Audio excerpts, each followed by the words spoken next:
God gave us 7 major openings in our head. You have 2 eyes, 2 nostrils, 2 ears, but only 1 mouth.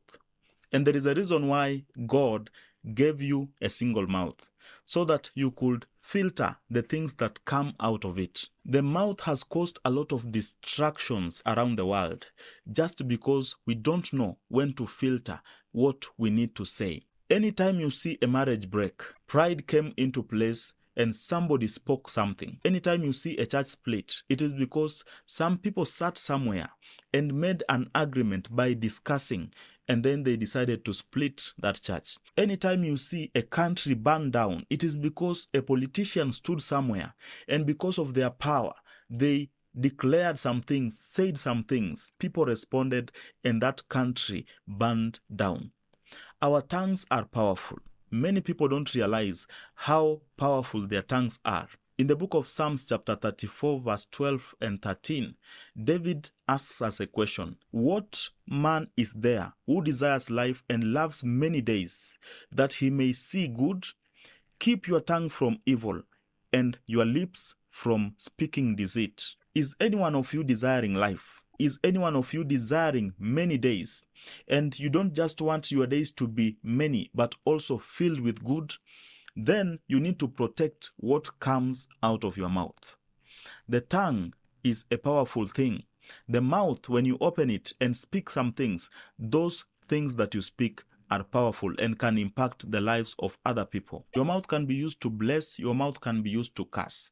Your mouth can be used to insult. Your mouth can be used to build. Your mouth can be used to plot evil. Your mouth can be used to encourage and bring things together so that they can develop. Many people don't realize how damaging a mouth can be. In the book of 1 Kings chapter 16 verse 34, something tragic happens to the life of a man called Hiel. Hiel was rich, he had money, he had power, and he had authority in that community. And then he looked around and tried to find something that he can do. He observed and noticed that the wall that was surrounding that city was in a bad condition. So he decided that I will build this wall, not knowing that that is one of the worst decisions that he would make in his life. When he started building the foundations of that wall, his firstborn died. When he reached at the level of putting up the gates of the city, he lost his lastborn.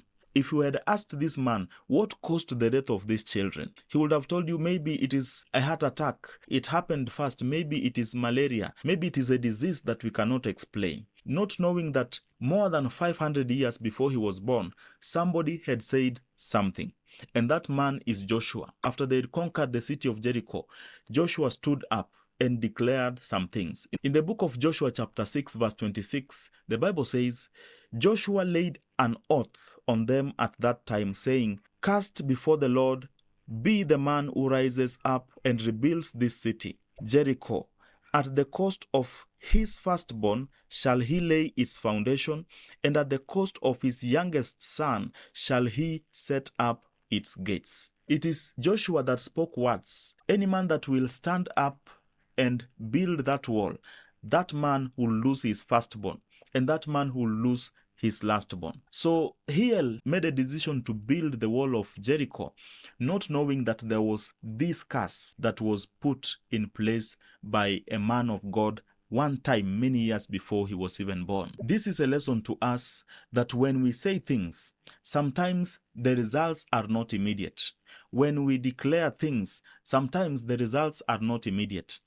Maybe what you have just said will affect your life 6 months to come. Maybe it will affect the lives of your children 10 years to come. Those in your generation, hundreds of years to come, just because of speaking recklessly. God gives us 3 solutions to the tongue problem. The first one is, before you try to clean the words that come out of your mouth, you should clean your heart first. In the book of Luke chapter 6 verse 45, the Bible says, the good person out of his good treasure of his heart produces good. A good person, because he is good in the heart, he produces good. And the evil person out of his evil treasure produces evil. A person that is evil on the inside, what they produce on the outside is evil. And then he concludes by saying, for out of the abundance of the heart, his mouth speaks. The abundant thing that is inside you, if it is anger, we will notice it on the outside. When you see a person punching another person, when you see another person insulting the other, it is because inside them there is all those characters that you see on the outside. Somebody once said that if you want to understand a man, sit with them for a few hours. After they have spoken to you, you will reach a conclusion. Sometimes it is, this man is a loving man. This man is peaceful. This man is dangerous. This man is insultive. This man is reckless. They spoke their heart out to you. Ask God to help you clean the envy, the jealousy, the anger, the wrath, so that anytime you open your mouth to speak, whatever comes out of that mouth is not destructive but building, is not chaotic but loving. Whatever comes out of your mouth is something that will bring people together and not send them away from you. The second solution to the heart problem is to guard your tongue. Guard your tongue. Sometimes things happen in our lives and you find yourself so bitter on the inside. You find yourself angry on the inside. But you can make the decision that anytime I feel angry, I will not let my mouth speak.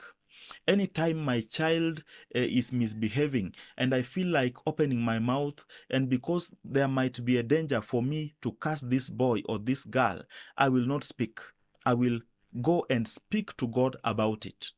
Anytime your husband is becoming chaotic and your life is uncomfortable and you want to open your mouth to destroy that marriage that you have built for many years, you should close that mouth and guard it so that whatever comes out of it later, it is something that will bring peace and not just bring chaos and destroy what you have built for a long time. Maybe your wife has put a lot of salt in food.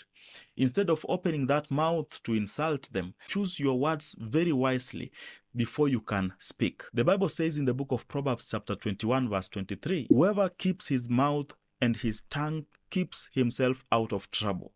If you want to stay out of trouble, then keep your mouth, guard your mouth, protect your mouth from speaking things that are ungodly. Calm down and think about what you need to say before you can say it. Don't destroy your peace just because of an occasion at the moment. The third thing that you should do about your tongue is to confess what is right. The words of your mouth are so important, they are needed in your salvation.